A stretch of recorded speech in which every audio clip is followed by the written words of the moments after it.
Ketika lahir, keadaan Rachel Stefani tidak berbeda seperti layaknya anak-anak normal lainnya.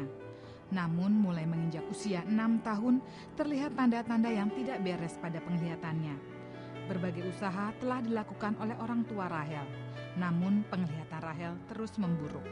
Saya coba bawa ke dokter di Sukabumi. Lalu dokter juga bilang dia nggak tahu apa penyakitnya, dianjurkan bawa ke Jakarta. Satu dokter juga ada, dia bilang anak ini menuju kebutaan. Hasil pemeriksaan dokter membuat orang tua Rachel merasa sangat terpukul. Saat itu saya mengalami suatu beban yang begitu berat. Saya mengalami stres. Jadi waktu itu selama kurang lebih 3 bulan itu saya mengalami depresi yang berat sekali dalam kehidupan saya. Saya rasa orang tua mana ya, nggak ada yang mau punya anak cacat. Waktu itu saya sama papinya juga sempat shock ya. Ya waktu itu kita nggak bisa bilang apa-apa, kita cuma bisa nangis. Karena memang ya cukup berat ya, dibilangin anak ini menghadap kebutaan.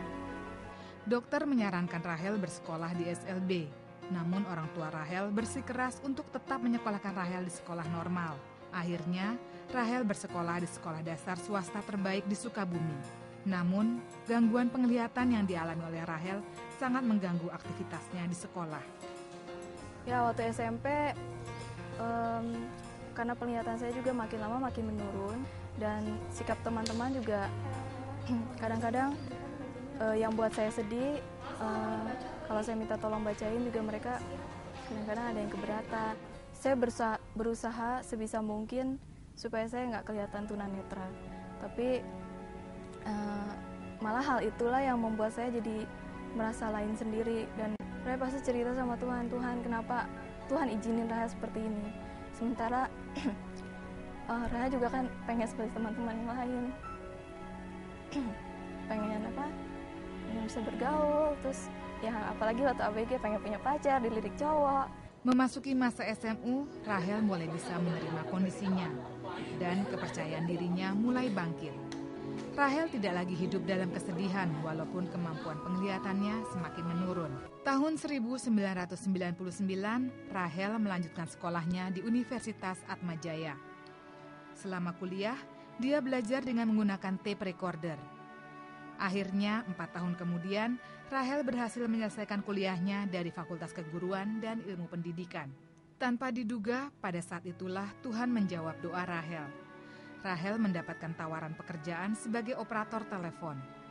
Bahkan melalui kehidupannya, Rachel membawa suatu perubahan di tengah keluarganya. Saya nggak pernah malu punya anak yang nggak lihat. Saya sama papinya itu malah bangga punya anak yang ya kayak Rachel. Biarin anak ini gak lihat, tapi ada kelebihan-kelebihan yang Tuhan kasih sama anak ini. Meskipun sampai saat ini Tuhan belum sembuhkan mata Raya secara fisik, tapi yang paling Raya syukuri, Tuhan telah menyembuhkan, Tuhan telah mencelikan mata hati Raya lebih dulu, sehingga sekarang Raya bisa lihat betapa baiknya Tuhan dan betapa indahnya rencana Tuhan dalam kehidupan Raya.